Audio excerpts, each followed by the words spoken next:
Coming up, an early edition at 6, President Park Geun-hye sends a message. Live up to our standards or there's the door.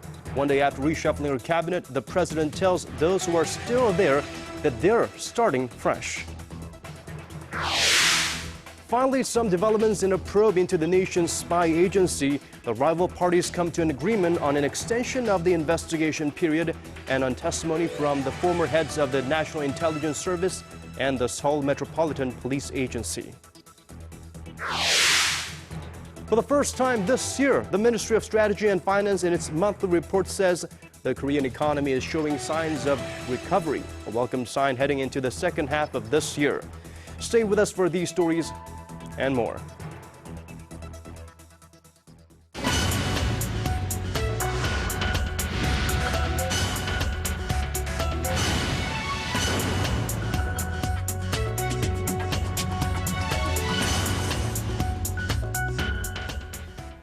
It is 5 a.m. in Washington, noon in Istanbul, and 6 on a Tuesday evening here in Seoul. Welcome to Early Edition at 6. I'm Moon Gon-young. And I'm Daniel Chen. Thank you for joining us. We'll start with the start of a new-look Park Geun-hye administration. Right, President Park Geun-hye wasted no time in getting down to business following her week-long vacation, replacing her chief of staff and a number of senior secretaries. The leader who carried out the reshuffle as a means to punish former aides for not living up to her standards appears determined for a fresh start. Our Han Da-eun tells us more. President Park Geun-hye, who replaced half of her senior secretaries Monday, is looking to start anew. During the first cabinet meeting after her summer break on Tuesday, the leader made clear that change will only come once the cycle of bad practices is broken and one that emphasizes values based on firm principles takes its place. Such remarks, pundits say, are partly aimed at her outgoing senior aides who failed to bring about change. Her former senior secretaries failed not only to take responsibility for a string of scandals involving presidential officials, but also to produce tangible results of her key policies, which include the president's vision of a creative economy as well as employment and welfare reforms. Also mentioning the corruption case in the nuclear power industry that led to halted operations at numerous power plants, the president reiterated the importance of stamping out corruption between firms and high-ranking officials. 공무원들이 과거에 안주하지 않고 과거의 잘못된 관행을 고치는 것을 두려워하지 않고 새로운 변화와 도전에 적극 나서며 개혁에 동참할 수 있도록 해 주시기를 바랍니다. The comments reflect her strong drive for political reform and her determination to expand the presidential shakeup to the cabinet in general. President Park, who also replaced her senior secretaries for civil affairs, future strategy, and employment and welfare affairs, reaffirmed that the ultimate goal of her push for change is to improve the livelihoods of the people. Han Da-eun, Arirang News. Also at the nation's top office, President Park Geun-hye on this Tuesday proposed five-way talks with the leaders and floor leaders of the ruling and main opposition parties in an attempt to resolve pending political issues. The proposal comes after the ruling Saenuri Party and the main opposition Democratic Party each suggested three-way and one-on-one talks with the president, respectively. Well, the ruling Saenuri Party welcomed President Park's counter-proposal, while the Democratic Party has yet to respond. Meanwhile, the president voiced her opinion on the missing transcript from the 2007 Inter-Korean Summit for the first time since it became a political hot potato. She called the disappearance of the transcript an attempt to, quote, shake national discipline and erase history, and said it should never have happened in the first place. Staying in the nation's political realm, rival parties in Korean politics have agreed to resolve the thorny issues that have been stalling the 45-day parliamentary probe into allegations that the intelligence agency meddled in last year's presidential election. Now, representatives from the two sides held a joint press conference at the National Assembly on this Tuesday and announced that they have agreed to extend the investigation period by 8 days beyond the current deadline of August 15th. The lawmakers will also finalize the list of witnesses that will give testimonies at the hearing by Wednesday morning. Now, 3 hearings will be carried out over a 7-day period on the 14th, the 19th, and the 21st. The rival parties also reportedly agreed that the former heads of the National Intelligence Service and the Seoul Metropolitan Police Agency will appear for questioning. North Korea remained silent on Tuesday about South Korea's final offer for dialogue over the Kaesong industrial complex. But the same cannot be said of North Korea's state media. In a piece published Tuesday, North Korea's state-run Rodong Sinmun placed the blame squarely on Seoul for the breakdown in talks. It said no progress has been made because South Korea is more focused on cooperating with foreign powers than on improving relations with the North. Meanwhile, the North's state-run television broadcast a special program on the joint inter-Korean complex on Monday, referring to it as one of former leader Kim Jong-il's greatest achievements. Some analysts say that indicates North Korea's willingness to keep the joint industrial complex running.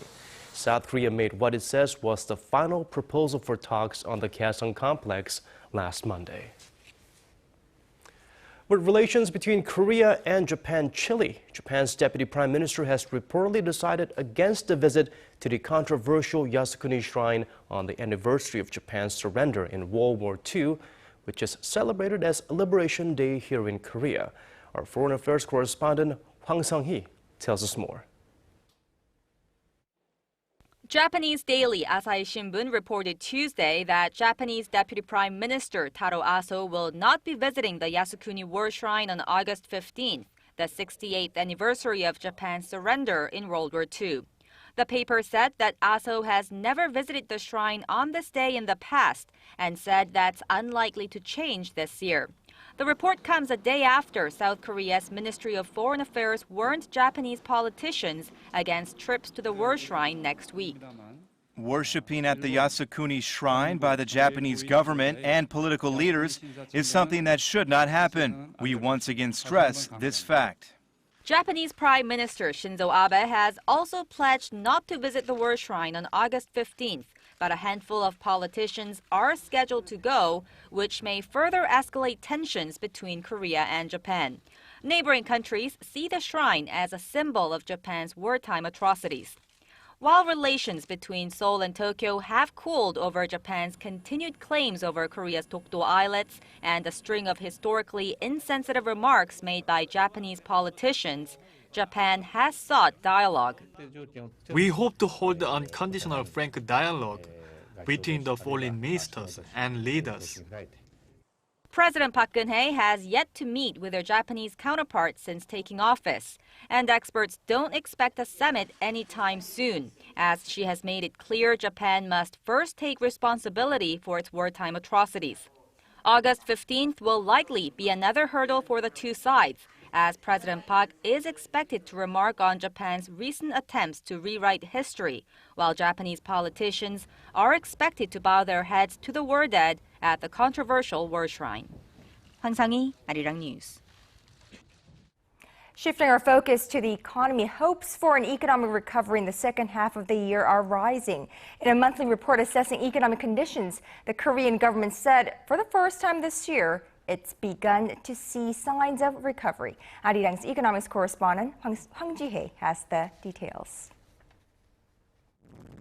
Recent economic indicators are raising hopes that the Korean economy will find its way back to recovery in the second half of this year. The Ministry of Strategy and Finance said in its Green Book on Tuesday that the nation's economy is showing positive signs amid stabilizing prices and expanding employment.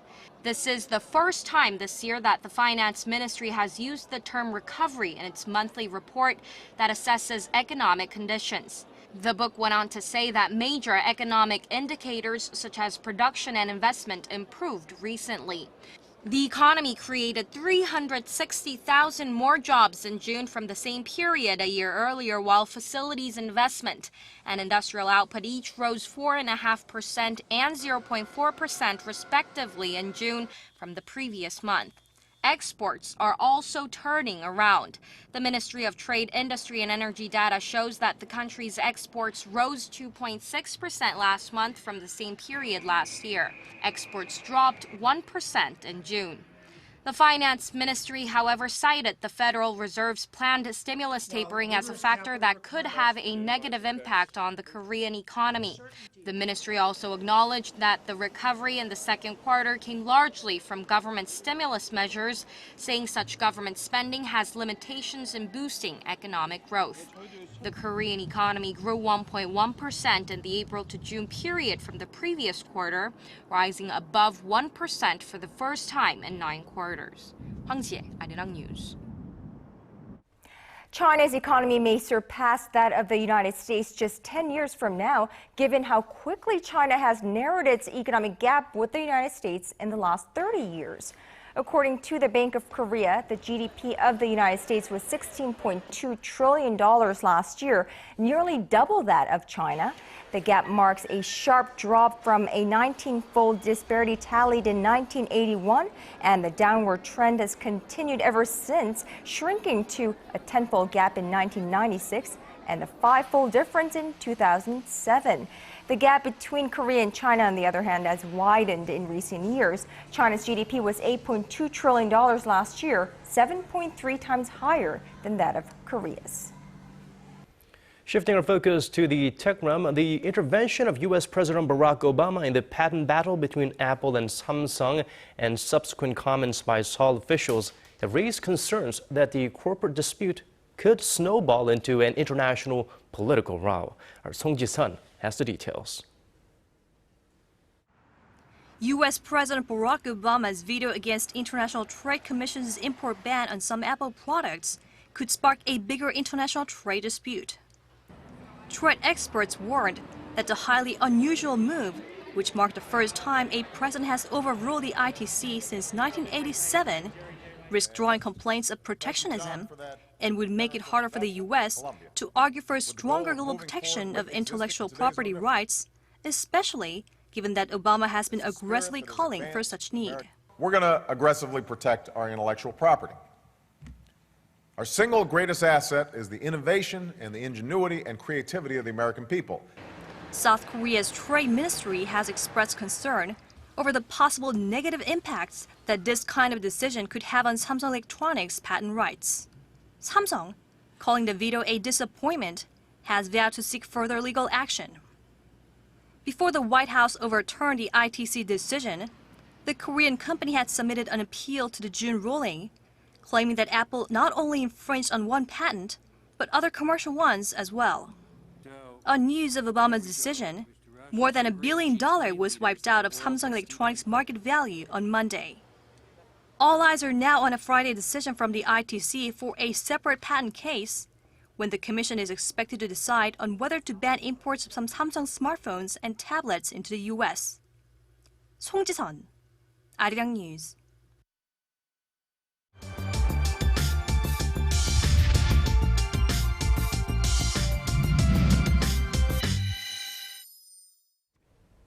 Now, just last night, some 40,000 people worldwide used a service that offers accommodations in 30,000 different cities in more than 190 countries across the globe.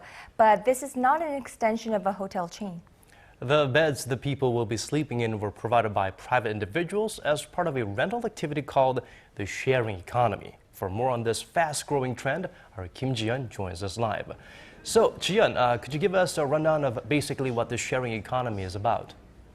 Daniel, the sharing economy is a peer-to-peer marketplace, and the best comparison would be online shopping, something that resembles the Amazon and eBay websites. But there is one prominent difference. As the name suggests, the sharing economy includes the element of sharing. The core element of the concept is that people are renting and sharing things one another, things like bedrooms and cars. Take a look.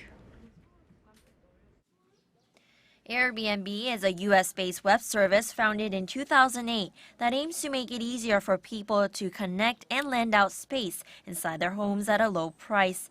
Its service operates in more than 190 countries and is the most prominent example of a huge new sharing economy in which people rent assets directly from each other, coordinated through the internet. To stay in this traditionally built Korean-style home, it's $80. This is all possible due to home-sharing websites like Airbnb, which connects people like you and me to share their homes. Joe Gabbia, the co-founder of Airbnb, says that now is a great time to start a startup business like his, with the emergence of mobile devices and smartphones that instantly connect people around the world. The reason that this is such a great time to get an idea out there into the world, to start a company, is that the cost to do so has never been so low. You actually don't need investment to get an idea off the ground. Meanwhile, there's another startup company called Korea Car Sharing that provides a platform to share electronic vehicles for the members of the public. Founder and CEO Ha Ho-sun said that technological developments have allowed the convergence of the appropriate hardware and software, providing the best platform for a startup company. 환경을 중요하게 생각하는 그런 지금 시대가 되기 때문에 Right now, the timing is good with high demand for cheaper and environmentally friendly ways for transport. Also, the technological advances make it easier for us to operate as platform providers for electric vehicles. So, Jian, what are the benefits of taking part in this sharing economy? Kanyang, there are several. First, owners of underused assets can make money from them, while the people who are renting those assets pay less than they would have if they were to buy the item outright or opt for more traditional ways of consumption. For sociable souls, it is a channel to meet new people, and there are environmental benefits. Renting a car when you need it rather than owning one means fewer cars on the road and therefore less pollution, which is the reasons why the Seoul Metropolitan Government is embracing the sharing economy trend. Listen to Seoul Mayor Park Geun-hye, who was a keynote speaker at the Smart Cloud show in Seoul last Thursday.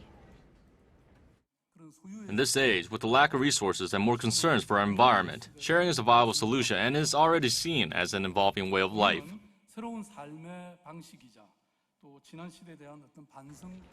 The mayor added the sharing economy is the way to go for a new pattern of consumption in the near future. In response, the city of Seoul declared itself as a sharing city last September and is actively working toward this vision and goal. Sounds good. Sounds almost too good to be true. Unfortunately, where there's light, there's bound to be some shadow. What about the drawbacks, if there are any, Jian? There are drawbacks. The main concern is regulatory uncertainty. The laws that currently dictate and govern business activity may not fully reflect this trend of sharing. For instance, home or room sharing services are regulated in many countries with laws that prohibit individuals from periodically leasing out rooms. That also applies to car sharing and carpooling services. The founder and CEO of Korea Car Sharing, Ha Ho-sun, offered an example. He said that it's currently illegal in Korea to share automobiles with others without a license from the municipal government. And his company says he receives financial support from the government, but there's still a lot of room for improvement. For example, in order to expand our services to other areas in the country, we have to apply separately for a license in that municipal government, and that takes a lot of time and money. That also affects the quality of our service to the public. Ha also added that there are many people who use their vehicles that want to move around freely rather than restricted to the city of Seoul. Right, Jian. So how is the city of Seoul responding to these remarks from these businesses? They acknowledge to a certain degree that the current laws are not suited to a sharing economy, but they say that they are working to change that. I met Kim Ji-young, who works for the Social Innovation Division in the Seoul Metropolitan Government, which was set up last year to achieve this goal of a sharing city. We are trying to seek more cooperation with other municipal governments and state-run institutions that have shown an interest in our vision of sharing. For example, last year, the municipal government of Gwangju and the Busan Development Institute showed an interest in our Sharing City initiative and asked for help in achieving that goal. Whether it's homes or cars, startup companies are using the sharing economy and finding ways to utilize the world's idle assets and provide a platform to make them more resourceful. The city of Seoul seems to embrace this new trend by responding to the company's needs. Well, definitely a new trend that's increasingly attracting the attention of many, both here in Korea and elsewhere around the world. Thank you for your report. That was our Kim Jun reporting on the rise of a sharing economy. Thank you again once more for that report.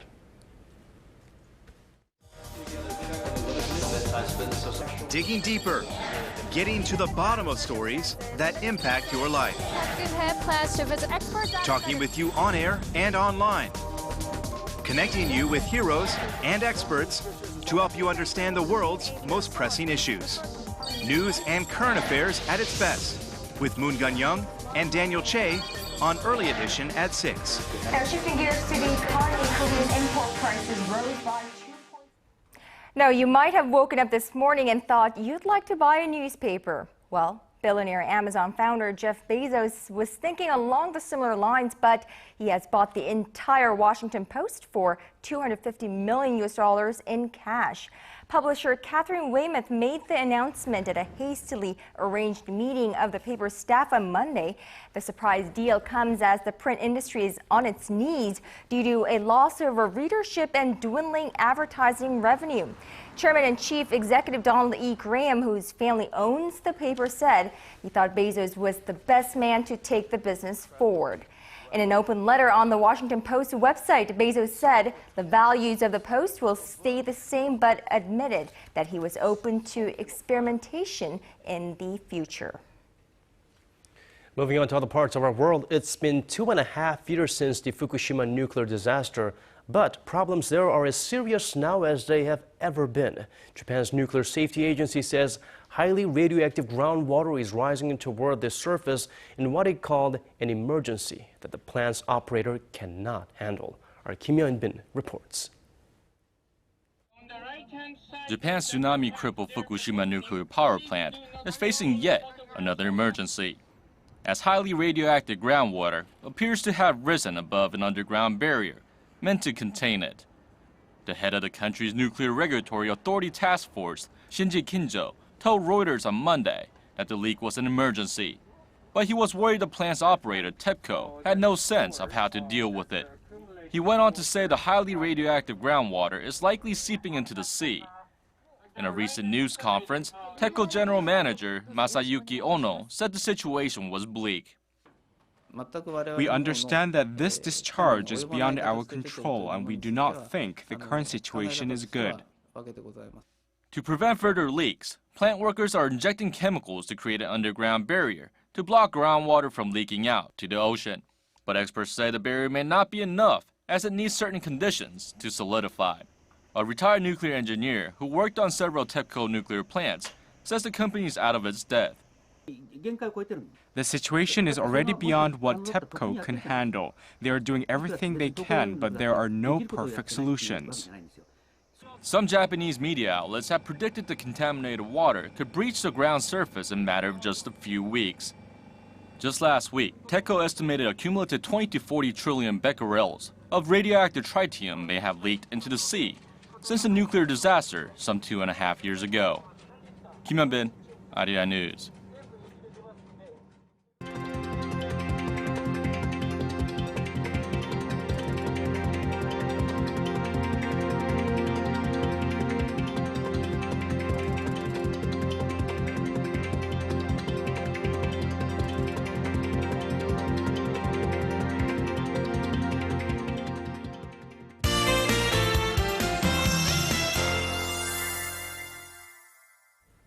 It's time to check out the weather conditions with our Hannah Kim.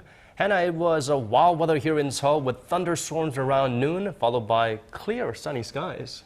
That's right, Daniel, and it's extremely humid. If you walk outside, you can feel the heat just surrounding you. And it's one thing if it's dry and hot, but it's sticky, so you can't help but sweat. And I don't know if I'm getting this right, but I hear it's going to be even hotter tomorrow. Yes, it will, and it really worries me because we already had 2 people die from heat strokes, and heat-related illnesses are increasing by the day, so make sure you drink a lot of water and avoid going outside from 11 a.m. to 4 p.m., which is the peak hours of the sun. If we take a closer look at tomorrow's forecast, we should have partly sunny skies, definitely a lot sunnier in the south, and again, temperatures will soar to the mid-30s. So Seoul will start off the morning at 26 and reach 34 in the afternoon. Meanwhile, cities in the south like Daegu and Busan will peak to 36 and 34 degrees respectively. So if you're on vacation, make sure you wear sunscreen. Down on Jeju Island, we'll have mostly sunny skies and our daytime highs will hit 35. Daejeon will have mostly cloudy conditions while Dokdo and Mount Kumgang top out in the lower 30s. Well, that's all I have for you this hour. I'm Hannah Kim and have a wonderful evening. Thank you for that, Hannah. And that's all from us for this hour. Thank you for watching. Do stay humidified, of course, and cool. This has been Daniel Che. And I'm Moon Gun-young. Thank you, as always, for being here with us. Hope you have a wonderful rest of the evening. And we'll see you right back here same time tomorrow. Good night.